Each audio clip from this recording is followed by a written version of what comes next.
Salut à tous et bienvenue sur Hashtag Protestant 2.0. On est vendredi le 7 août et je suis heureuse de vous retrouver à Mittesheim ce matin pour partager un extrait de l'évangile de Marc au chapitre 5 à partir du verset 21. Alors ces deux micros-extraits, la guérison de la fille de Jairus et de la femme qui a touché le vêtement de Jésus, nous embarquent ce matin avec confiance. Il est dit, Jésus revint en barque de l'autre côté du lac. Une grande foule s'assembla autour de lui alors qu'il se tenait au bord de l'eau. Un chef de la synagogue locale, nommé Jairus, arriva.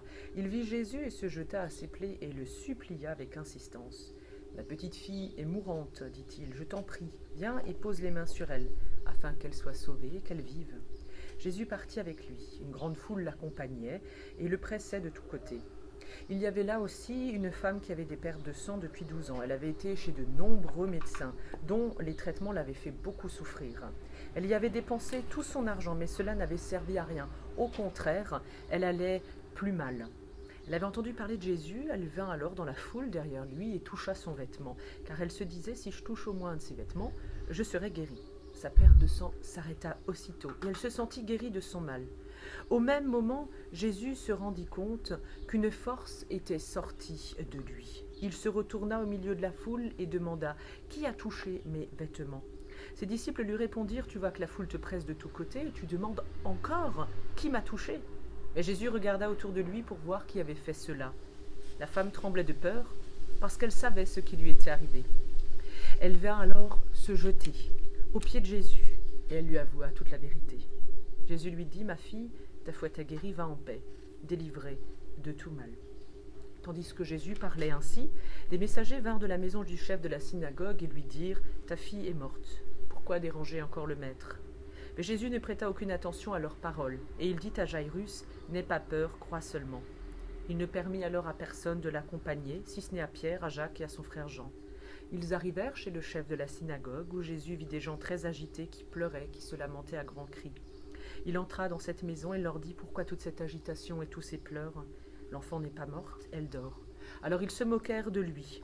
Il les fait tous sortir, garda avec lui le père, la mère et les 3 disciples et entra dans la chambre de l'enfant. Il la prit par la main et il lui dit « Talitha, koum », ce qui signifie « fillette, debout, je te dis ». La fillette se leva aussitôt. Elle se mit à marcher. Elle avait 12 ans. Aussitôt, tous furent frappés d'un très grand étonnement. Mais Jésus leur recommanda fermement de ne le faire savoir à personne ce qu'il avait accompli. Et il lui dit « Donnez-lui à manger ». On peut le dire, dans cette histoire, il est question de confiance et d'une sacrée confiance jusqu'au bout de la vie. 2 histoires croisées, mais qui nous disent justement la confiance en la puissance de la guérison de Jésus.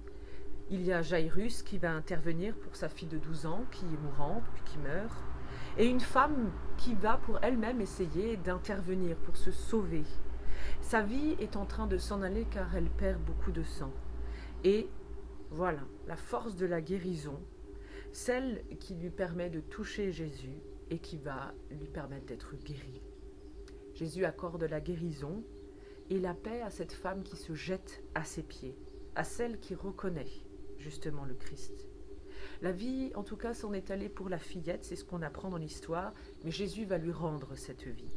Il reconnaît la confiance des personnes. Il, lui, qui est maître sur la vie et sur la mort.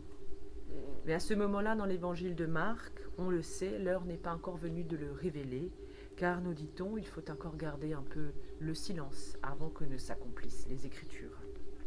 Et je vous propose pour ce matin de prier avec les mots de André Dumas dans 100 prières possibles. Notre Dieu, nous avons du mal à supporter qu'il ne suffise pas de dire pour que cela soit, ni de bénir pour que cela dure, ni de maudire pour que cela cesse. Nous avons du mal à porter et à supporter comme ton Fils l'a fait dans sa vie et dans sa mort, jusqu'à ce que ta résurrection réponde à sa passion et à sa patience. Nous avons du mal, nous humains, à supporter l'Église que nous appelons méchamment une institution, comme si cela suffisait à l'accabler, à nous dédouaner. Nous la traitons en cousine pauvre que l'on oublie de saluer dans la rue, ou en tante hautaine que l'on s'en voudrait d'affectionner dans son cœur. Nous avons du mal à supporter tous les autres, car si nous vivions et connaissions mieux leur refrain de vie, alors peut-être connaîtrions-nous un peu mieux leur souplesse et leur raideur de la vie. Oui, Seigneur, nous les traitons les autres comme nous ne voudrions pas qu'il nous traite, sans sel, sans épices, sans levain. Nous avons aussi du mal, Seigneur, à nous supporter nous-mêmes, au jour où notre passé pèse plus lourd que notre espérance, où nous souhaiterions avoir eu et avoir un autre visage, un autre amour, une autre carrière, un autre moi, un autre partenaire. Nous nous traitons comme un vieux cheval dans le fond d'un puits de mine. Nous traînons de devoirs en hésitation, de projets en renonciation, nous nous traitons mal et nous dépérissons.